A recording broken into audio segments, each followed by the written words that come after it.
You walk into a room where capital congregates, not a motivational seminar, not a networking event designed for amateurs, a place where casual conversation orbits numbers that represent lifetimes of your accumulated salary. What strikes you first is not their brilliance, it's their ordinariness. These people are unremarkable, they stumble on words. Gaps in their knowledge expose themselves through awkward silences. Some demonstrate a superficial understanding of complex fields, and yet they move through the world with a certainty you recognize as fundamentally different. Then it happens. Someone mentions almost shamefully that they cannot break past 50,000 monthly. Another admits being stuck at 200,000 for what feels like an eternity. Your entire definition of wealth collapses in that instant. What you conceived as the summit, they treat as the base camp. This is the first fracture in your understanding. You have been measuring against the wrong scale. Poverty is not about the absence of money. Poverty is about the absence of a framework. Most people labor under a specific handicap. They believe that intelligence and effort are sufficient. The system teaches this lie systematically. Work hard, study diligently, follow the rules, build credentials. Somehow, through virtue and perseverance, doors will open.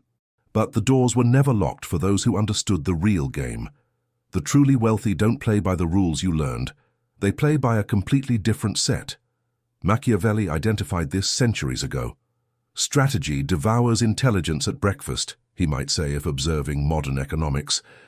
While the supposedly intelligent ones calculate infinitely, running through every possible failure scenario, paralyzing themselves with risk assessment, someone else moves, not blindly, methodically. They ask only one question: can this destroy me? If not, I proceed. The distinction seems subtle. It is monumental. The educated man sees all the ways his venture collapses. He catalogues them. He presents them to himself as evidence of prudence. What he actually does is imprison himself in contemplation. The strategic man asks a different question entirely. He asks, what can I gain if this succeeds? Then he weighs that against survivable loss. If the gain exceeds the acceptable loss, motion begins. This is not recklessness, this is calculated movement. The confusion between the two has enriched a small percentage while impoverishing the masses. At 0600 hours, most people are sleeping. But the framework of poverty is constructed long before dawn.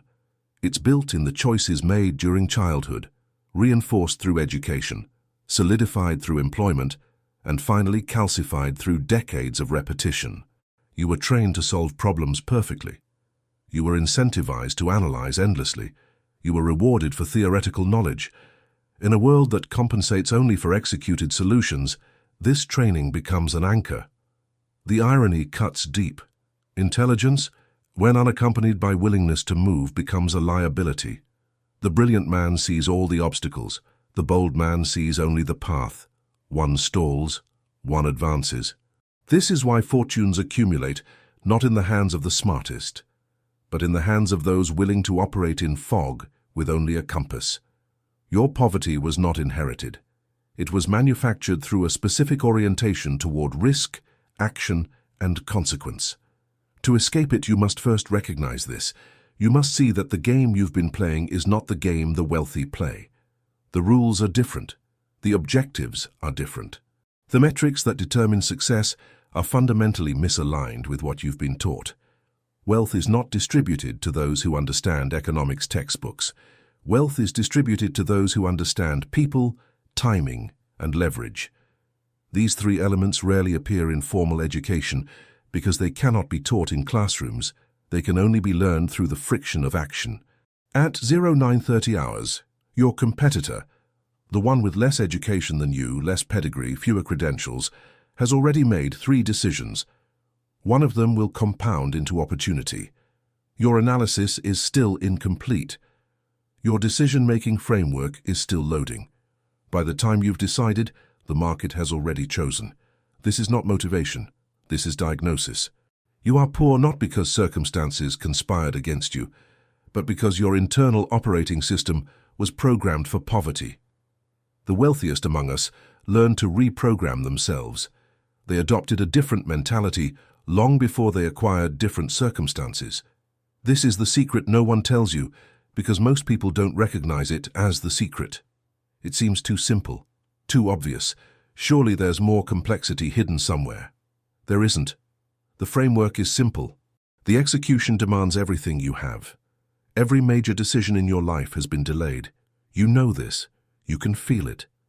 There was the business you considered launching 5 years ago, the skill you meant to develop, the investment you calculated but never made, the conversation you prepared for but deferred. These are not isolated incidents of poor timing. They are the consistent pattern of someone operating under the assumption that clarity precedes action. It never does.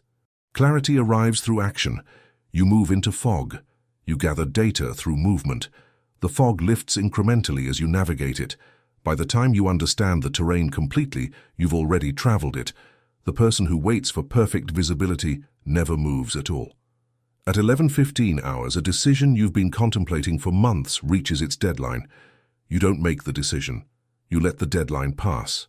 Someone else, less qualified perhaps, less cautious certainly, has already captured the position. This is not bad luck. This is the mechanical consequence of hesitation. Modern education created a specific type of person, the perpetual analyst. You are trained to identify problems, not solve them, to isolate variables, not integrate them, to present arguments, not implement solutions. In an economy that rewards execution, this makes you structurally unemployable in your own life. You have become expert at the preparation phase. The execution phase terrifies you because it involves irreversible commitment. Machiavelli understood this. A prince who waits for perfect circumstances to consolidate power will never consolidate power. Other princes, less scrupulous, less hesitant, will have already seized it. Indecision is itself a decision, the decision to cede your future to someone else. The man who hesitates loses, not because his plan was flawed, but because he never implemented it.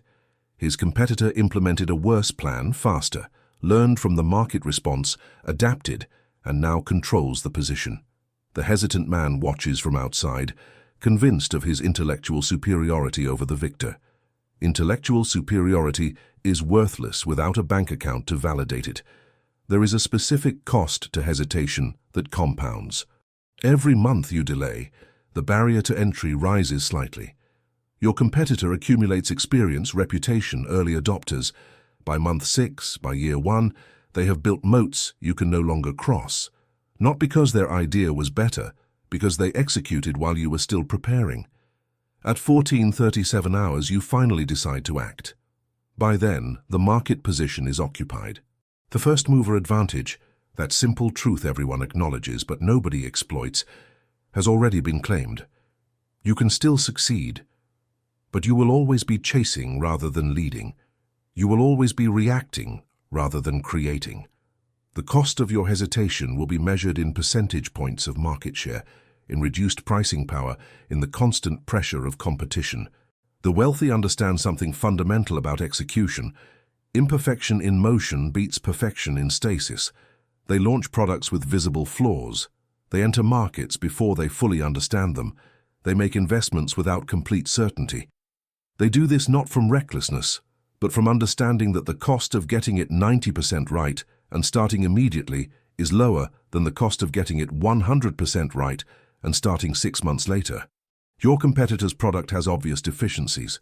The marketing is rough, the service is inconsistent, but it exists. It generates feedback. It evolves based on that feedback. Your perfect, unreleased product generates nothing. Your refined strategy that no one implements creates no revenue. Your impeccable analysis that remains in your notebook changes nothing. The decision to act is the decision to be wrong, sometimes dramatically. But wrongness in motion teaches faster than correctness in contemplation. Each failure compresses learning that would take months to acquire theoretically. This is why serial entrepreneurs succeed more often than first-time founders with superior planning skills. The entrepreneurs have been wrong repeatedly and incorporated those lessons into instinct. You are not afraid of failure in the abstract. You are afraid of the specific humiliation of visible failure. You fear that people will see you attempt and fall short. This fear has calcified into habit. The habit has become your identity. You are the careful one, the analytical one, the person who thinks deeply. These are merely euphemisms for the person who doesn't execute. At 17:22 hours, your window for today closes. Tomorrow begins with the same hesitation. Another day passes without the decision being made. Another opportunity window closes. This is how decades disappear, not through dramatic failures, but through the accumulation of small refusals to move. Machiavelli would observe coldly that hesitation is the privilege of people who can afford to delay. If you are already wealthy, caution preserves what you have. But if you are building wealth, caution preserves poverty. You cannot afford your own indecision. Every day compounds against you. The wealthy have accepted that movement will sometimes lead them astray. They have made peace with the possibility of being wrong. They move anyway. This is not courage in the sense of fearlessness. This is courage in the sense of moving despite fear. The distinction matters. Fearlessness is not teachable. The willingness to act despite fear is.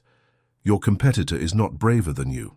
They are simply willing to be uncomfortable in pursuit of a different future. You are willing to be comfortable in the preservation of your current circumstances. This choice made repeatedly compounds into destiny. There is a period in the construction of wealth that is indistinguishable from failure. You work, the results don't appear. You invest, the returns don't materialize. You execute, the revenue doesn't flow. This period lasts for months or years. Most people collapse during this period, not from external pressure, but from internal erosion. The constant gap between effort and visible result corrodes belief. Your business is bleeding money. At 07:45 hours, you check the account again, hoping the number has changed. It hasn't. 8 months of 18-hour days and the business generates less monthly revenue than you spent building it. By all rational metrics, this is failure. By all external measures, you should quit. Everyone around you thinks you should quit. Some of them voice this explicitly. Most voice it through carefully constructed silence.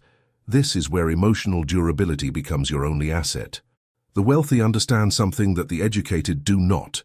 Compounds reward patience through invisibility. For years, there is nothing to show, no awards, no recognition, no validation from the external world. The work you do in obscurity determines everything, but no one knows you're doing it. You are building in shadow, and the market will eventually reveal your construction in shock. But during the building phase, shock is internal only. You alone know whether this will succeed. This is the period that destroys most ambitious people. Not the difficulty of the work, the isolation of it. You would tolerate anything if others celebrated it. But there is no celebration. There is only the gap between where you are and where you said you'd be. Every friend who asked, "How's the business?" and you had to admit, "Still building," feels like another small death. At 12:30 hours, you make the decision to quit. Then you don't. Then you seriously consider it. Then you don't. This oscillation is the actual battle. It's not fought in the market. It's fought in the psychological space between commitment and surrender. Machiavelli observed that durability is underrated because it's boring. A prince who weathers storms becomes unconquerable. A prince who abandons during the first storm disappears from history. The market doesn't care about your intentions. The market only cares about whether you remain present long enough for compound returns to activate. Your competitor is also suffering. The difference is temporal. They began earlier. They are 6 months ahead in the invisible phase. This means they are 6 months closer to the point where invisibility ends and extraction begins. If you quit now, and they persevere 3 more months, they will reach the inflection point. At that point, their growth accelerates exponentially, while yours remains zero. You will have quit one inflection point away from breakthrough. This is not motivational philosophy. This is mechanical reality. Compound returns work only if you remain present long enough. Most people remain absent at the exact moment they should remain present. At 15:03 hours, you receive an unexpected inquiry, a potential client, not from marketing, from referral, from someone who experienced your work months ago and finally decided to recommend you. This is the first crack in the silence. It's meaningless as one inquiry, but it's the proof that your work is being noticed, even invisibly. Growth is happening beneath the surface. The market is processing your value even when the revenue isn't flowing yet. This single inquiry changes nothing immediately, but it proves the framework is working. You are accumulating credibility that hasn't yet converted to capital. This conversion is inevitable if you remain present. It's impossible if you quit. The wealthy have been through this cycle multiple times. They recognize the pattern. They know that pain in the invisible phase is not a sign of failure. It's a sign that you're close to visibility. The pattern is consistent: obscurity, doubt, resistance to quitting, then sudden acceleration. The exact inflection point is unpredictable, but the inflection itself is inevitable for those present long enough. Your task during this period is not to optimize or improve or pivot. Your task is to remain, to show up, to do the work even when the score shows 0, to maintain belief when belief seems objectively unjustified. This is not irrational faith. It's faith based on understanding compound mechanics. Compounds require time. Time requires presence. Presence requires psychological durability. At 1814 hours, another day ends. You have survived it. You didn't quit. You didn't pivot away from your core work. You did the thing again, the thing that shows no results, because you understand that results are lagging indicators. You are the leading indicator. You are the proof. If you remain, extraction follows. This is why so few become wealthy. This phase is unpleasant. There's no celebration, no one pats you on the back for doing invisible work. But those who survive it reach the other side. Those who quit don't. The difference in outcome is not talent or luck. It's whether you could endure the silence. Reputation builds quietly, then appears suddenly. Excellence compounds invisibly, then becomes undeniable. But you must be present for all of it, including the part that looks like failure.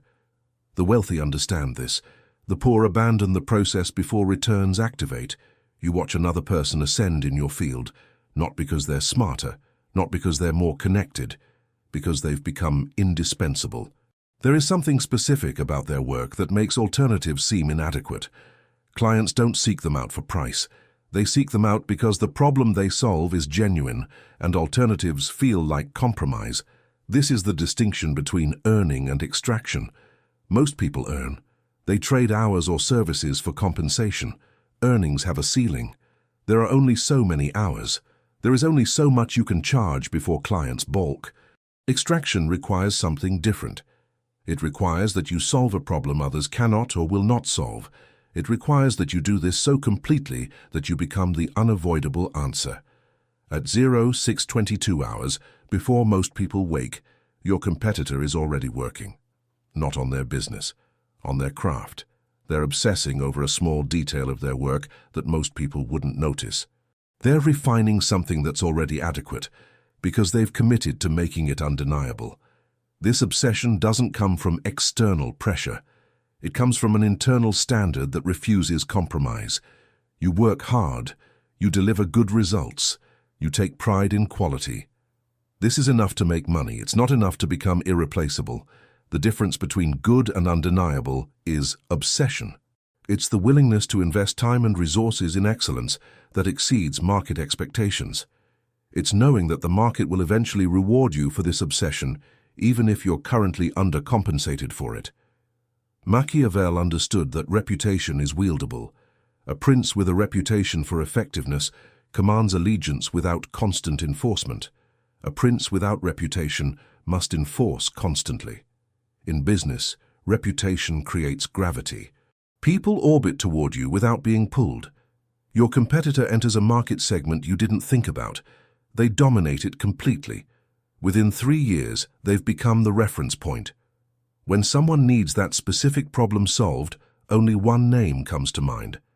Not because of marketing, because of consistently superior execution. They've made other options seem inferior through sheer quality difference. At this point, they don't chase clients. Clients chase them. Pricing isn't negotiated from weakness. Pricing is set by value. This is extraction. You earn. They extract. The lifetime wealth difference is not linear, it's exponential. The question is not whether excellence matters. It matters enormously. The question is whether you're willing to commit to the obsessive phase. the phase where you're producing excellence that nobody's paying you extra for yet. You're doing undeniable work for adequate compensation, betting that the market will eventually price it correctly. At 11:33 hours, you complete a piece of work to your standard. Your standard is higher than what the client paid for. You could have done adequate work. You could have satisfied the contract. Instead, you've done something better. The client notices. They don't pay you more this time. But they recommend you to someone who will pay more precisely, because this work is undeniable. This is how extraction builds, not through one massive payment, through consistent delivery of excellence, each instance of which builds your reputation, each instance of which increases the people who believe you're worth premium pricing. Conversely, most people optimize for compensation in each transaction. They do adequate work for the agreed fee and move to the next client. They're playing a game of volume. More clients, more transactions, more hours. They're building a floor on their income, but no ceiling of growth. Extraction requires that you build reputation as aggressively as you build income. Your competitor's reputation is now their asset. They could charge more. They could work fewer hours. They could be selective about clients. They have options you don't have. These options compound.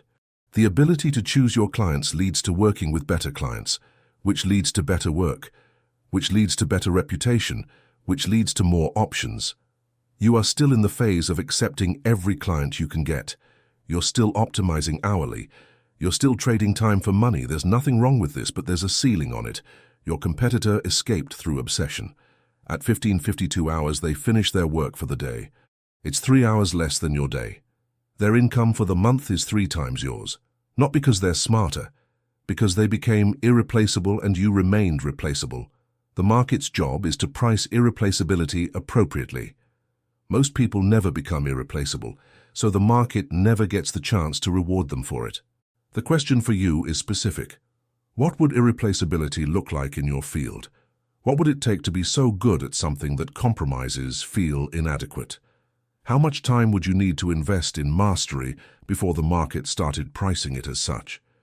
How long would you need to do excellent work before the compensation matched the excellence?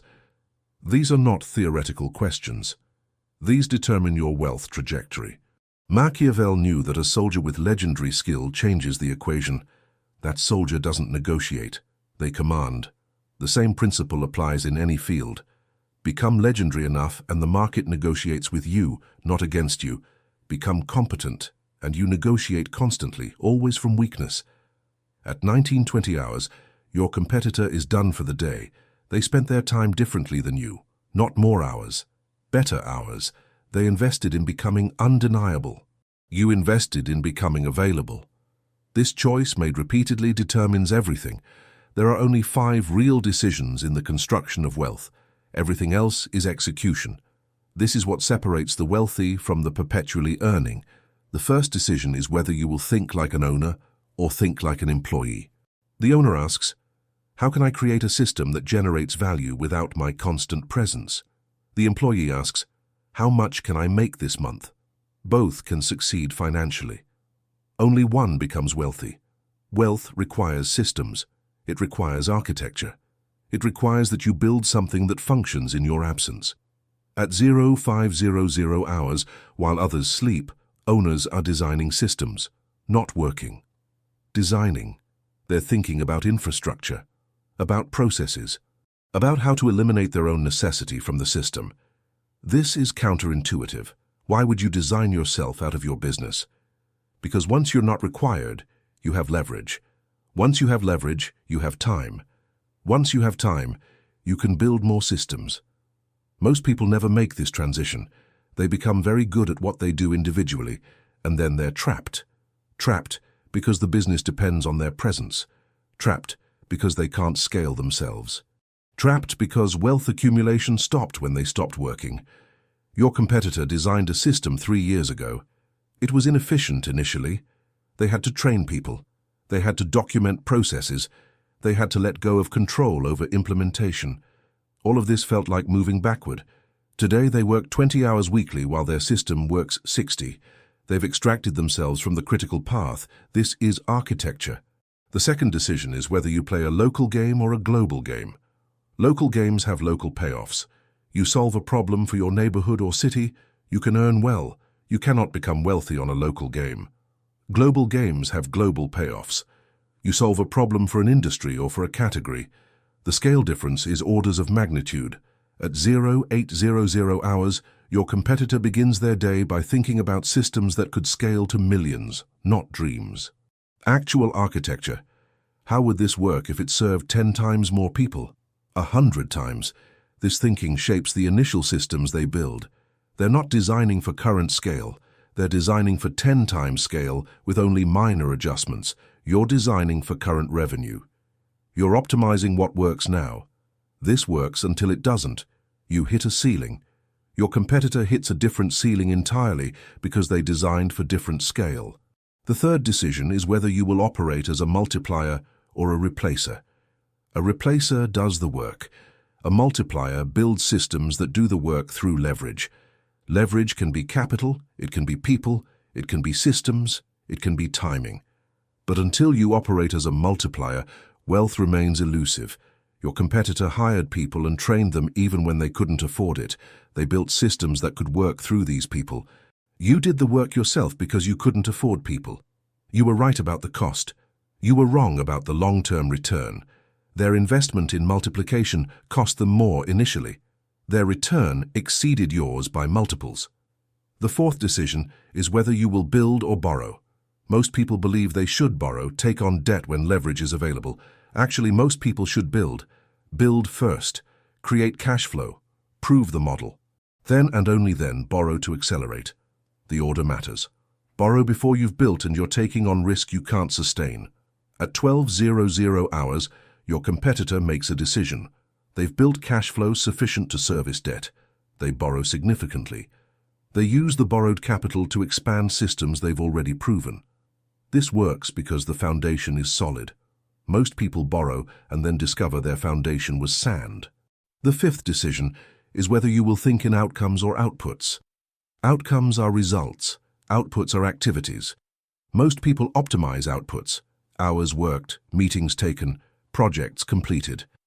The wealthy optimize outcomes, profit, system efficiency, leverage created. These are often inversely related. Fewer outputs, better outcomes. At 15:30 hours, you measure your success by effort.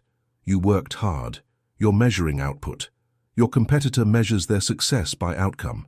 They worked fewer hours. They're measuring profit. Their system generated more wealth with fewer inputs. This is the definition of leverage. These 5 decisions are not made once. They're made repeatedly. They're made in how you spend your time. They're made in what you choose to build. They're made in whether you move toward leverage or remain committed to individual output. Most people make these decisions by default. They default into employee thinking, local games, replacer operations, borrowing before building, and output optimization. The wealthy choose intentionally. They choose owner thinking. They choose global games. They choose multiplier operations. They choose build before borrow. They choose outcome optimization. At 18:15 hours, your day ends. So does your competitors. But your days were different in substance. The difference is not luck or intelligence or capital. The difference is that you made different decisions about how to think, what to build, and what to measure. These decisions compound across years into wealth or its absence. The final insight is simple. Wealth is not mysterious. It's mechanical. It follows those who understand these 5 decisions and implement them repeatedly. It avoids those who default into poverty-creating patterns. The question is not whether you can become wealthy. The question is whether you'll choose the 5 decisions that create it. Most people won't. Most people will choose comfort over leverage. Most people will optimize for output over outcome. Most people will think like employees in their own lives. Most people will play local games. Most people will build nothing and borrow nothing. You are reading this because you suspect there's a different way. There is. It's available now. It's available today. The only variable is whether you'll choose it. Everything else is execution. Everything else is simply doing the thing repeatedly, the thing that precedes wealth. The choice comes first. The wealth follows after. At 21:45 hours, the night deepens. Some people are sleeping, Some are still working, some are building, some are waiting. In 5 years, the difference between all of these will be catastrophic. Not because some are smarter, because some chose differently today and then kept choosing. Your choice, your decision, your destiny.